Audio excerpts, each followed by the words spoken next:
bem, que bom, graças a Deus estamos nos movimentando. Vamos dar sequência então à nossa série, o Cabeça de Todos, na Epístola de Paulo aos Colossenses. É uma carta linda, maravilhosa. Nós começamos aí esta carta, esta epístola, 2 domingos atrás. O pastor Paulo falou muito bem sobre a dedicação da igreja de Colossos, uma igreja viva, uma igreja atuante, uma igreja poderosa em obras, uma igreja que amava o Senhor. Então, nós fomos aí desafiados e inspirados por essa igreja. Domingo passado, o pastor Edgar fez a descrição do cabeça desta igreja, né? Ele é a imagem do Deus invisível, o primogênito de toda a criação, porque por Ele e para Ele são todas as coisas, Ele está acima de principados e potestades, coisas visíveis e invisíveis, poderes e soberanias. Ele é o cabeça desta igreja e Ele veio restaurar os que creem, os salvos, a comunhão com Deus. Então nós fomos aí agraciados com essa biografia do Cristo divino. E hoje nós vamos falar sobre a diligência do ministro, o zelo e o cuidado de Paulo com a igreja, com o povo de Deus e com o seu chamado. Então eu quero te convidar para abrir aí a sua Bíblia em Colossenses capítulo 1. Nós vamos ler a partir do versículo 24 e vamos até o 29 no final. Colossenses 1, a partir do 24, diz assim: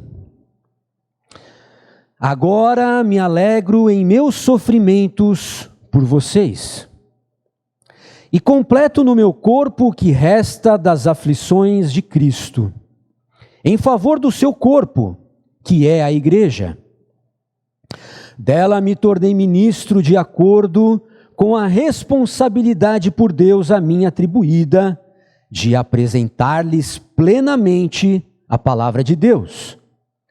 O mistério que esteve oculto durante épocas e gerações, mas que agora foi manifestado a seus santos. A ele quis Deus dar a conhecer entre os gentios a gloriosa riqueza deste mistério, que é Cristo em vocês, a esperança da glória. Nós o proclamamos, advertindo e ensinando a cada um com toda a sabedoria, a fim de que apresentemos todo homem perfeito em Cristo. Para isso, eu me esforço, lutando conforme a sua força, que atua poderosamente em mim. Feche os seus olhos, vamos orar. Deus, obrigado por esta palavra que chegou até nós. Quanto sangue foi derramado, quantos mártires morreram, para que nós pudéssemos ter, Senhor, esta palavra viva em nossa geração. Obrigado, Deus, porque ela nos toca, a Tua palavra nos consola, a Tua palavra nos alimenta, a Tua palavra nos incentiva. Que o Senhor possa falar conosco um pouco mais hoje ainda. Que o Senhor toque no coração e na mente dos nossos irmãos, para que recebam, Senhor, a Tua verdade de uma forma poderosa e eficiente. Que esta palavra, Senhor, traga luz e revelação para as nossas vidas. Tira-nos, Pai, toda a distração agora, e que o Senhor nos foque, Pai, no eterno e no essencial, em nome de Jesus. Amém? Muito bem, queridos, que texto lindo, que texto poderoso. Nós vamos tentar então colocar esse texto em 4 características do ministério de Paulo. A primeira característica está aí no versículo 24, é um ministério sacrificial. Por quê? Porque ele começa o versículo 24 dizendo assim: agora me alegro em meus sofrimentos por vocês. Querido, será que Paulo era um masoquista? Será que Paulo gostava de sofrer? Será que Paulo era desses que tem prazer em estar sofrendo? Eu penso que não. Mas eu penso que Paulo entendeu o que é ser discípulo. Paulo que entendeu o que é imitar o seu mestre. E o nosso mestre sofreu.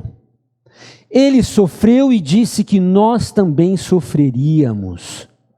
Este sofrimento de Paulo, completando no seu corpo o que resta das aflições de Cristo.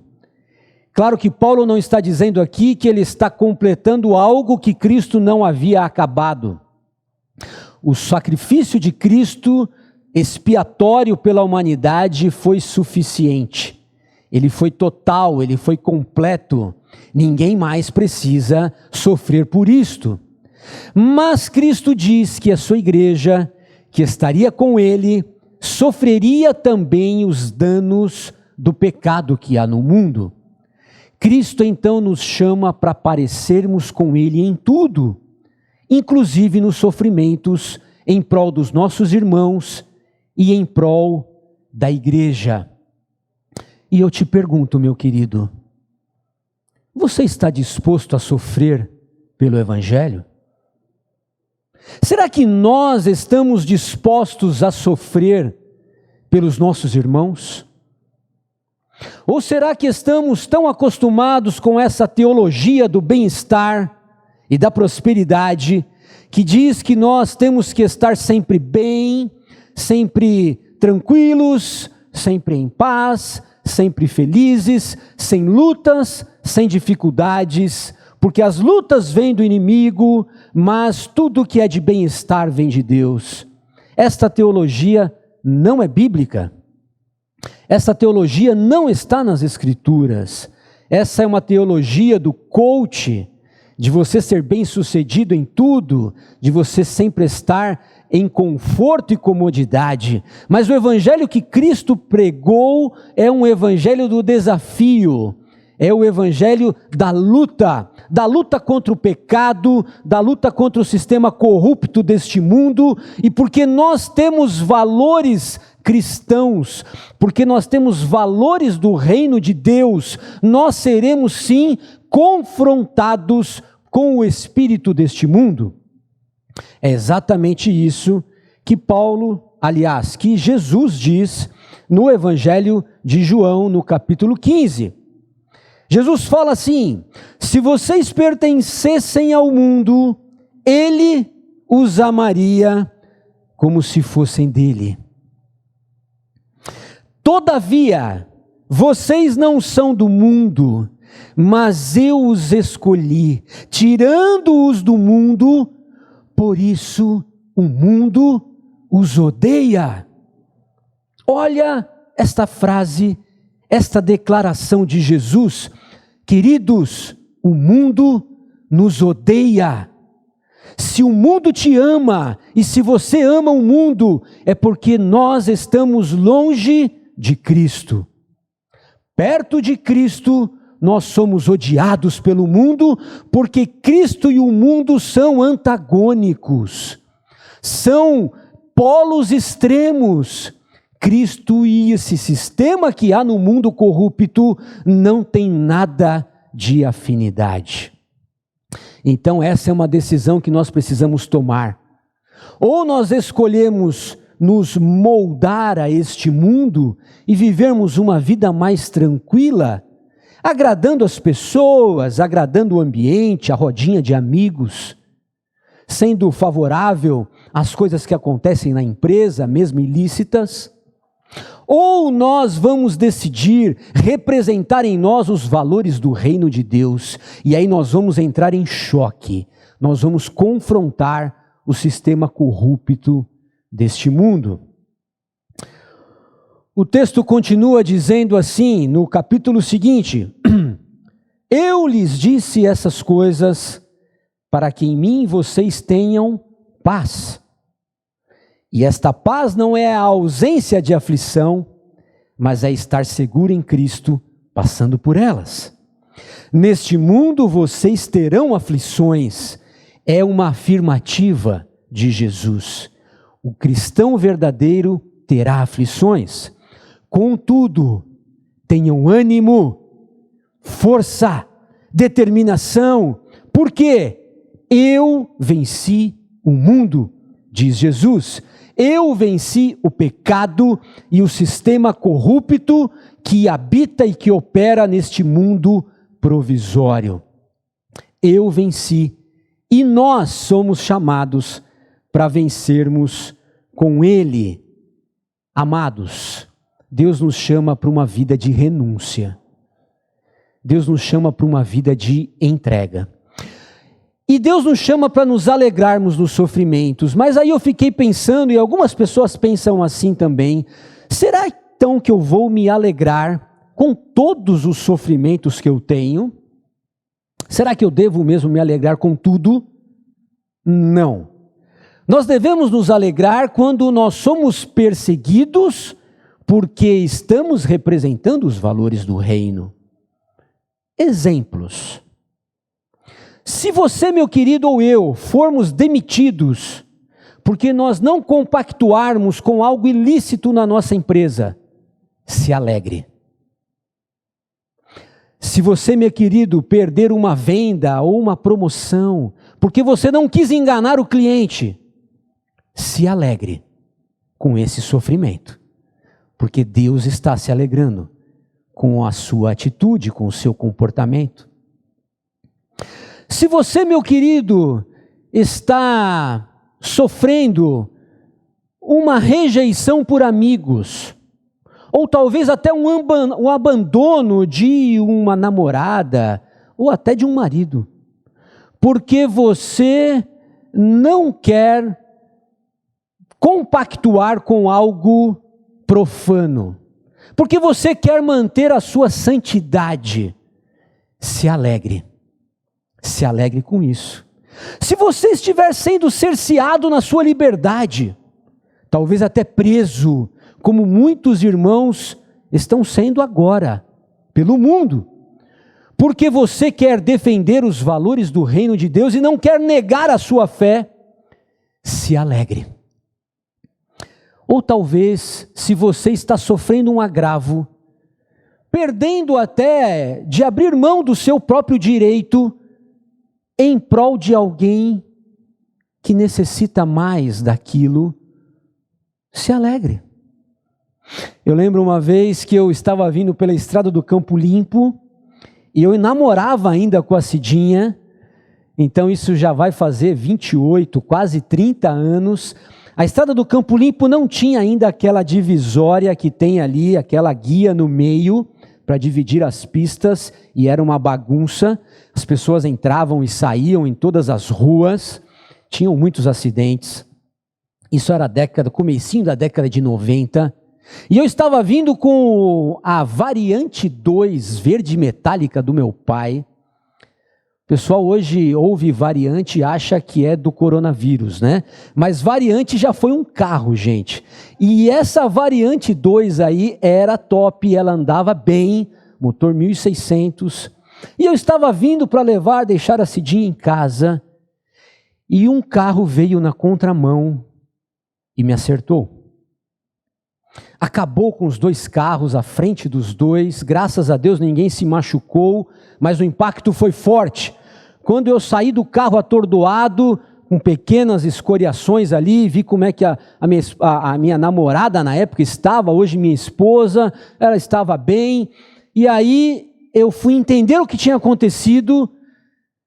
Aquele cara, né, aquele carro, aquele motorista saiu da sua mão, porque ele disse que estava desviando de um pedestre que estava atravessando e me acertou de frente.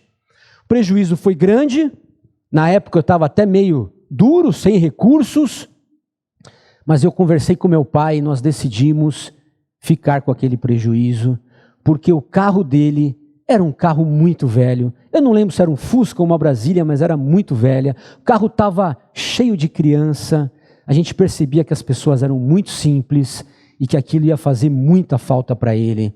Então nós não avançamos com o processo. São coisas pequenas que Deus está olhando o nosso coração e o quanto nós temos disponibilidade de sofrer para ajudar o próximo. Tem um outro texto aqui que eu trouxe para nós fecharmos essa primeira parte. Lucas capítulo 9, Jesus diz: se alguém quiser acompanhar-me, negue-se a si mesmo. Tome diariamente a sua cruz e siga-me. Pois quem quiser salvar a sua vida, a perderá.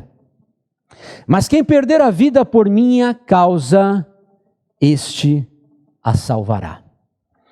Queridos, aquele que não entende, que não está disposto a sofrer pela causa de Cristo, não entendeu o que é ser discípulo, não entendeu o que é ser cristão, não entendeu o que é ser filho de Deus e não está seguindo o mestre que o cristianismo ensina.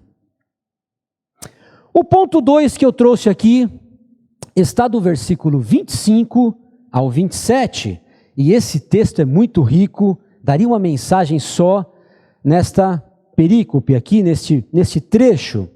E eu quero ressaltar o começo dizendo assim, olha, dela, ou seja, da igreja, me tornei ministro de acordo com a responsabilidade por mim atribuída. Essa palavra ministro vem do grego oikonomia, que dá a ideia de um despenseiro, de um servo que está servindo na casa, como se fosse um mordomo. Alguém que está ali disponível para todas as necessidades daquela família, de forma que não falte nada à mesa, que não falte nada de segurança, de alimento, de providências para aquela casa, para aquela família. Então, Paulo se coloca ali como um ministro, como um despenseiro, e aí a despensa é de Deus, né? Ele pega ali os recursos que Deus o dá, o entrega, para apresentar aos irmãos. Ele está sempre atento à necessidade da igreja, para que nada lhe falte.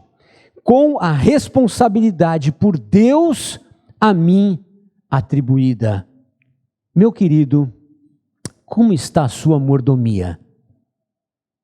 Será que nós entendemos este conceito bíblico, que não está só neste texto, mas em muitos outros, aonde Deus nos chama para estarmos servindo os nossos irmãos, seja corporativamente, na igreja, seja individualmente ao necessitado. Deus então coloca sobre nós talentos para que nós supramos a igreja. Nem todos sabem cantar afinados como os irmãos cantaram aqui hoje, mas eles estão aqui suprindo com o talento que Deus deu. Poucos sabem tocar como os irmãos tocaram hoje. Poucos sabem tocar a multimídia como os irmãos estão tocando ali. Talvez nem todos tenham a habilidade da oratória para fazer uma pregação pública. Mas, meu irmão, eu quero te dizer, e você sabe disso, você tem dons e talentos que Deus te entregou. Você tem sim habilidades específicas e especiais que Deus colocou na tua mão para que você seja um mordomo delas. Deus também te entrega recursos, Deus te entrega saúde, Deus te entrega tempo, Deus te entrega ânimo, Deus te entrega sabedoria, intelecto, Deus te entrega palavras de conhecimento, conselhos. Tudo isso não é para você guardar e acumular, mas é para você distribuir e compartilhar. O texto continua dizendo assim: eu me tornei ministro para apresentar plenamente a palavra de Deus. O mistério que esteve oculto durante épocas e gerações, mas que agora foi manifestado a seus santos. A ele quis Deus dar a conhecer entre os gentios a gloriosa riqueza deste mistério. Paulo aqui então está dizendo para os irmãos de Colossos, e esta mensagem ela era muito forte para eles, porque eles estavam sendo atacados por uma heresia chamada gnosticismo. O gnosticismo foi uma heresia forte que influenciou os 2 primeiros séculos do cristianismo da igreja primitiva. No gnosticismo, as pessoas diziam que a revelação divina estava escondida. Era algo esotérico. Poucas pessoas tinham acesso a este conhecimento, e este conhecimento era entregue de forma gradativa, conforme você ia mudando de fase na revelação que aquela elite espiritual te entregava. Então, o sacrifício de Cristo não era suficiente, mas você precisava de um conhecimento extra, escondido na mão de poucos. Esta filosofia influenciou muito a igreja primitiva.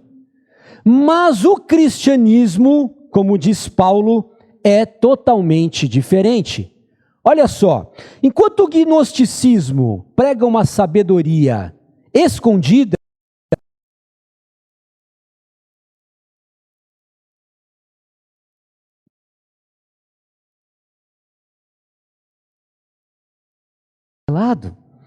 o gnosticismo, ele fala de uma verdade para poucos. Apenas uma elite ali tinha conhecimento, mas Paulo diz que a verdade do cristianismo está amplamente divulgada para todos.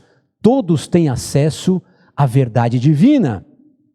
E o gnosticismo também fala que esta verdade, ela é um conhecimento gradativo que você vai mudando de fase, mas o cristianismo diz que esta verdade já está totalmente revelada em Cristo Jesus.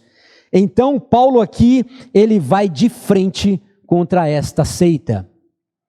E aí talvez você esteja perguntando, mas nós não temos mais o gnosticismo hoje para nós nos preocuparmos com isso. Será? Será que não ficou resquícios dessa heresia andando pelos séculos? Será que nada chegou até nós?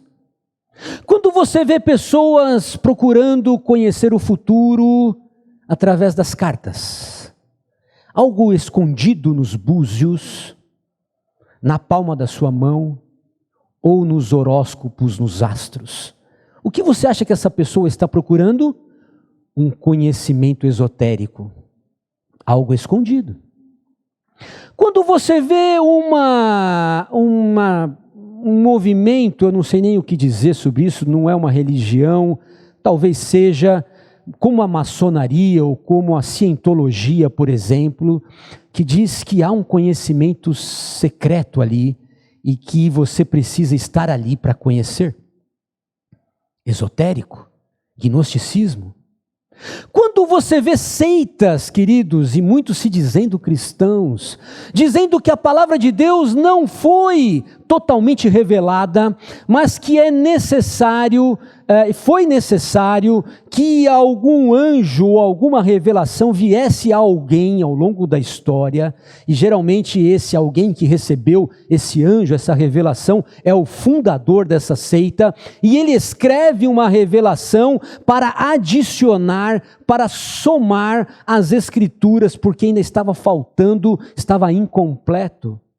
Nós temos seitas assim, os mórmons, testemunhas de Jeová, adventistas do sétimo dia, são pessoas que usam escritos dos seus fundadores para complementar a Bíblia, como se as escrituras não fosse uma revelação completa e amplamente revelada, insuficiente. Então esse é um grande perigo. O texto continua, meus queridos, olha só. Para que ele se tornou ministro e para que ele apresentou plenamente a palavra de Deus? Para mostrar esse mistério que estava oculto, que é Cristo em vocês.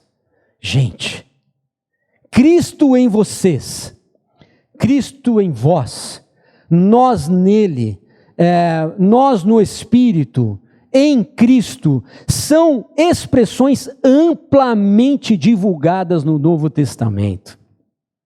Porque o Velho Testamento, Deus estava se manifestando através de tabernáculos, de tendas, de templos. Mas no Novo Testamento, Cristo se manifesta no seu corpo, na igreja, nos seus fiéis, nos seus eleitos, nos seus salvos, nos crentes. Que tremendo nós sabermos que agora Deus não está em algum lugar, mas Ele está em nós, em pessoas, se manifestando com toda a sua glória e bondade. E essa é uma pergunta que eu faço para você, meu querido. Será que você tem sentido a presença de Deus na tua vida? Será que Jesus realmente é este preenchimento total em nosso ser?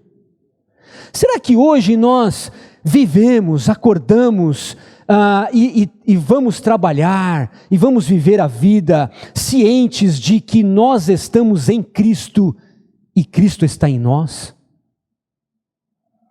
Ou será que ainda tem alguns vazios e buracos na nossa vida, na nossa existência? Será que ainda tem algumas partes que estão incompletas? Parece que é um quebra-cabeça que falta algumas peças. Será que nós nos sentimos assim ainda? Um quebra-cabeça incompleto? Essa é uma grande reflexão que nós precisamos fazer.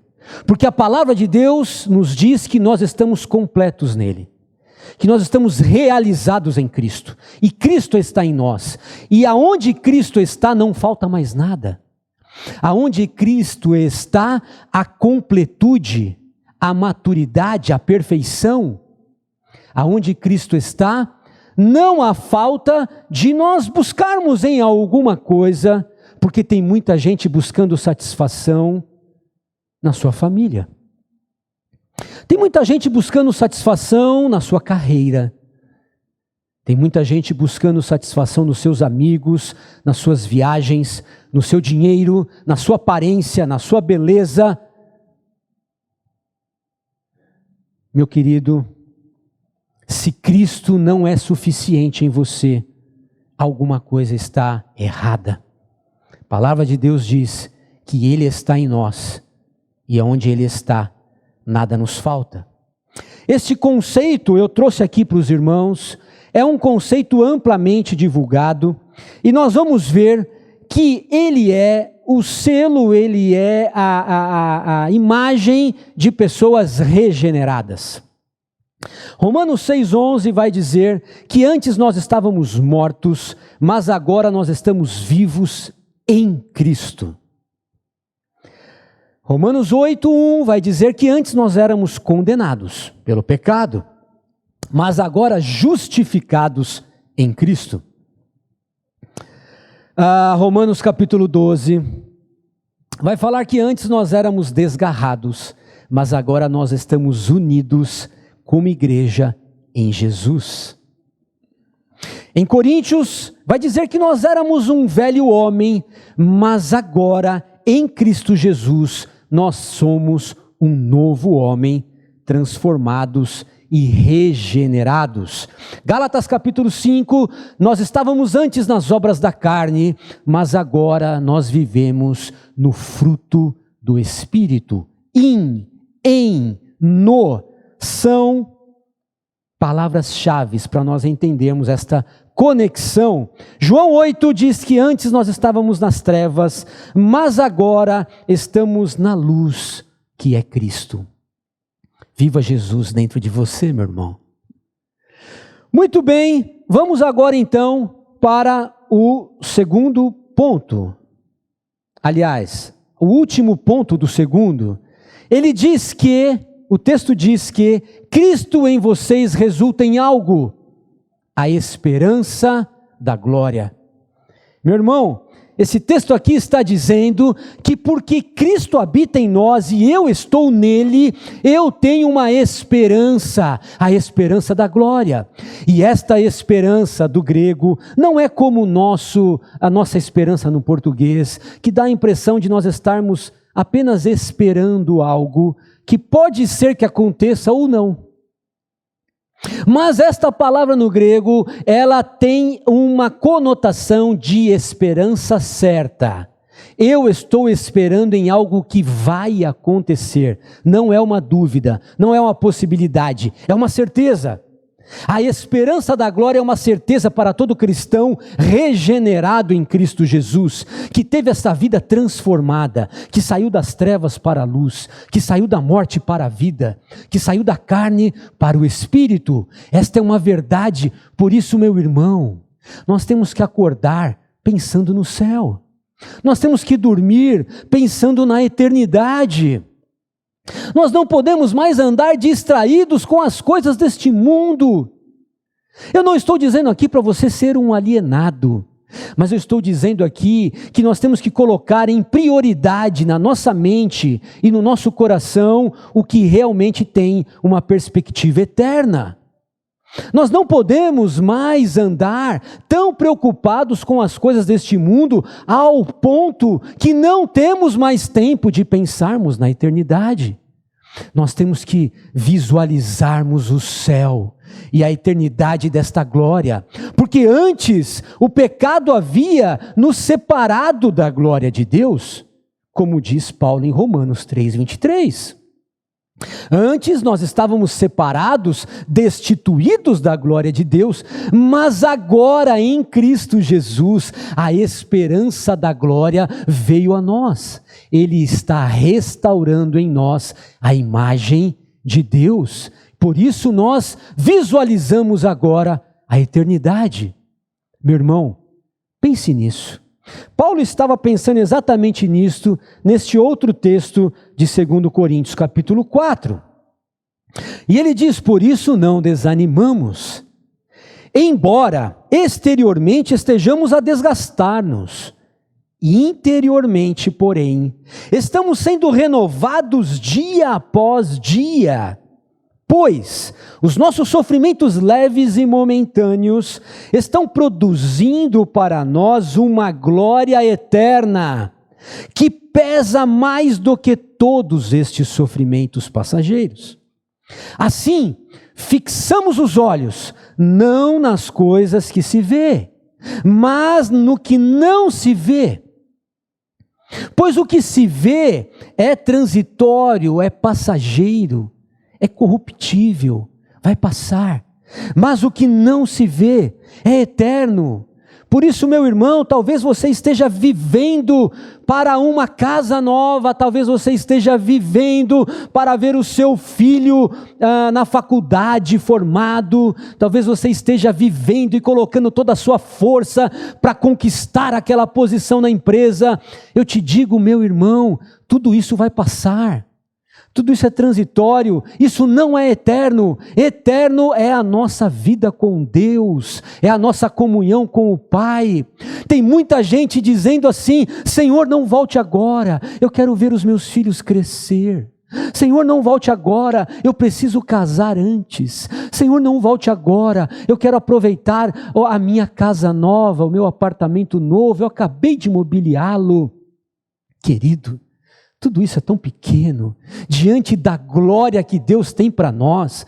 Nós cristãos temos que estar todos os dias pensando, sonhando, desejando a eternidade. Senhor, Maranata, volte logo, Senhor. Tudo isso aqui não é nada diante do que o Senhor tem para nós, eternamente com Ele. Reflita sobre isso, meu querido. Terceiro ponto do ministério de Paulo está no versículo 28, é o ministério pastoral. Nós o proclamamos, advertindo e ensinando a cada um com toda a sabedoria. Então Paulo está dizendo aqui que ele conhece este mistério revelado e ele precisa então anunciar isso às pessoas. Ele não pode receber uma revelação e guardar para ele. Não faz sentido ele ter Cristo revelado nele e deixar as pessoas ainda sem esta verdade. Não faz sentido para Paulo e não faz sentido para nenhum de nós. Então nós precisamos, assim como Paulo, proclamar e anunciar este evangelho a todas as pessoas que estão à nossa volta.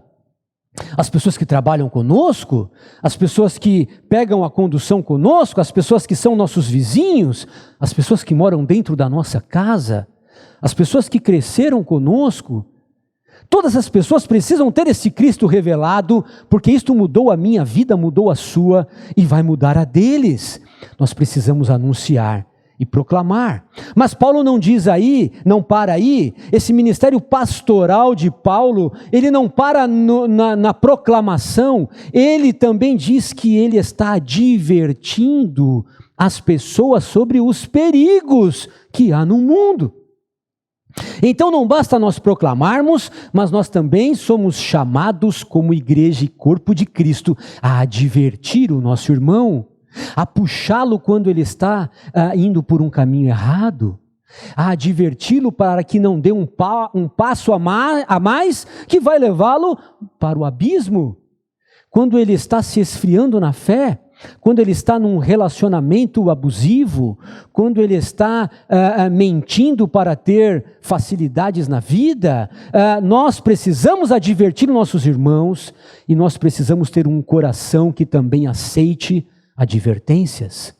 A palavra de Deus diz isso: exortai-vos mutuamente, adverti-vos mutuamente. Isso faz parte do corpo desse ministério pastoral de Paulo. E ele não para aí, ele fala, além de proclamar e advertir, nós vamos ensinar a cada um, com toda a sabedoria. Então, nós precisamos levar essas pessoas que nós estamos proclamando e advertindo a receberem mais ensino, a receberem mais conhecimento. Essas pessoas precisam ser formadas. Então, meu querido, você que é um líder de PG, você precisa formar o próximo líder. Você que é um anfitrião, você precisa formar o próximo anfitrião. Você que é uma professora de escola bíblica, forme os próximos professores. Você que é um jovem, forme a próxima geração, invista nos adolescentes. Você, meu querido, que é um casal maduro, invista nos recém-casados. Você, meu irmão, que é um cristão contagiante, invista e forme pessoas parecidas com Cristo através da sua vida. Nós estamos aqui aprendendo com Paulo, o ministério pastoral, ele envolve pregação, advertência e ensino, formação. Nós vamos fazer essas pessoas crescerem na fé. E é isso que o texto continua. Olha assim, olha aqui, olha a finalidade desta proclamação, dessa advertência e deste ensino, a fim de que apresentemos todo homem perfeito em Cristo. Então não basta nós proclamarmos, advertirmos, mas nós precisamos levar as pessoas à maturidade. Nós precisamos levar as pessoas à evolução. Essas pessoas precisam ser desafiadas a crescer, a ser amanhã melhores do que hoje melhores do que ontem.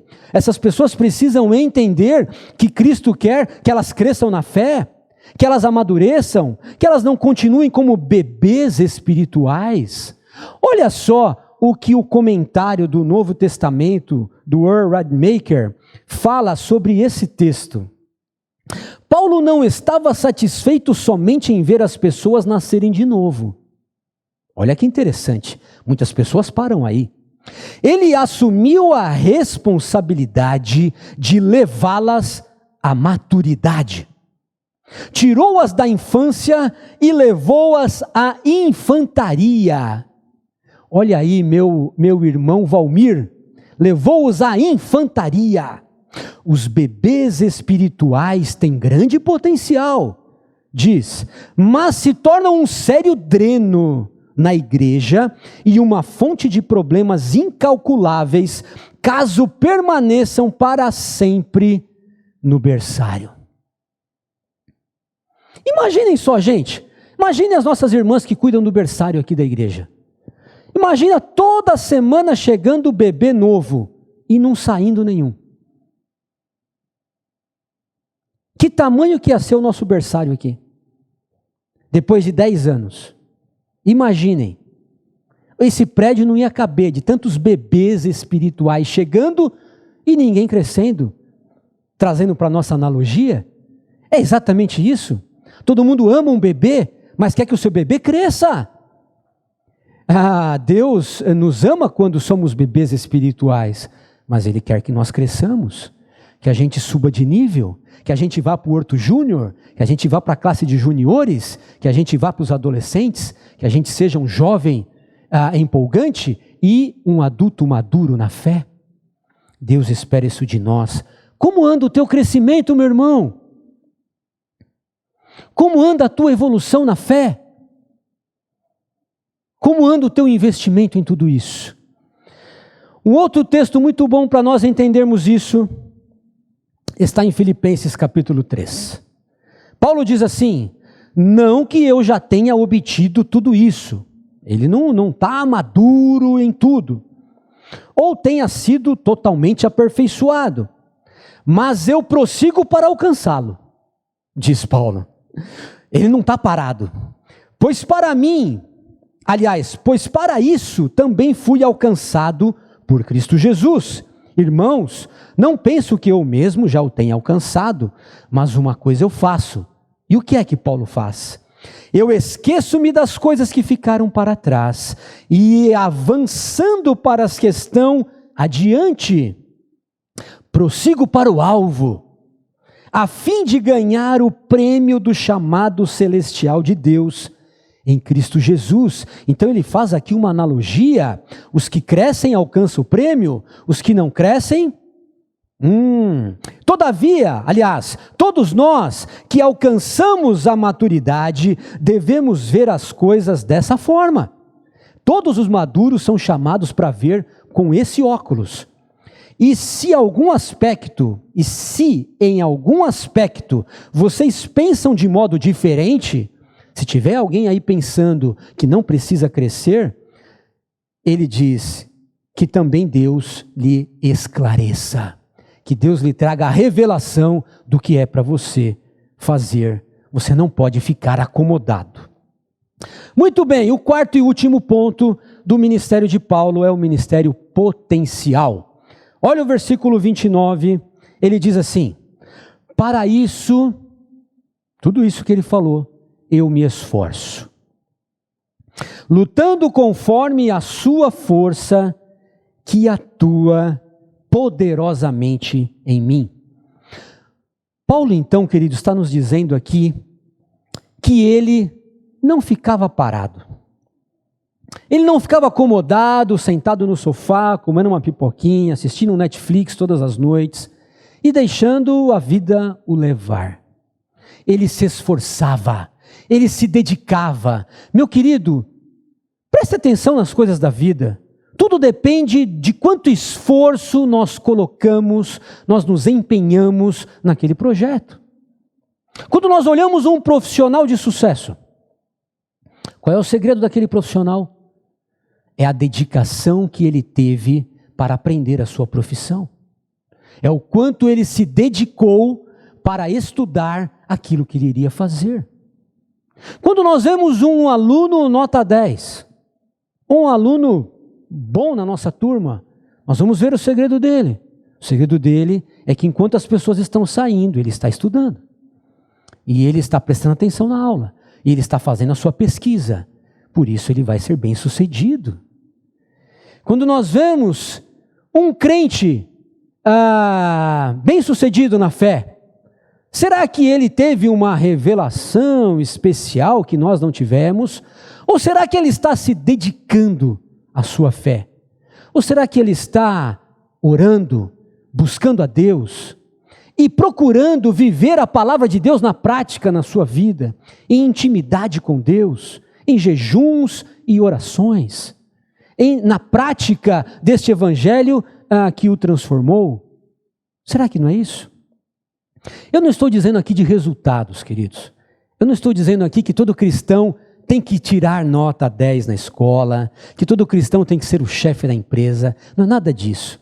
O resultado é de Deus, mas o esforço e a dedicação é sua, é minha. A dedicação e o empenho Deus espera de nós, mas não é na nossa força. O texto está dizendo isso. Presta atenção no texto. Paulo está lutando conforme a força de Deus, diz o texto. Lutando conforme a sua força que opera poderosamente em mim. Meu irmão, talvez você ache que você não tem força. Mas Deus está dizendo através da sua palavra que Ele está agindo poderosamente através da tua vida. Por isso se esforce. Deus espera que nós façamos o nosso melhor. O resultado nós não sabemos o que acontecerá. Nós não sabemos o que vai dar, mas Ele quer ver de nós o nosso esforço, sairmos da nossa zona de conforto, fazermos sempre a nossa melhor versão. É isso que Deus espera de nós. Olha só esse texto lá de 1 Coríntios capítulo 15. Mas pela graça de Deus, sou o que sou, diz Paulo. E sua graça para comigo não foi em vão. Antes trabalhei mais do que todos eles. Trabalhei mais do que todos eles. Contudo, não eu. Paulo não estava colocando nele o mérito, mas a graça de Deus comigo. E o final do capítulo 15, Paulo fecha assim: portanto, meus amados irmãos, mantenham-se firmes e constantes, diz Almeida. Mantenham-se firmes e que nada os abale, na NVI.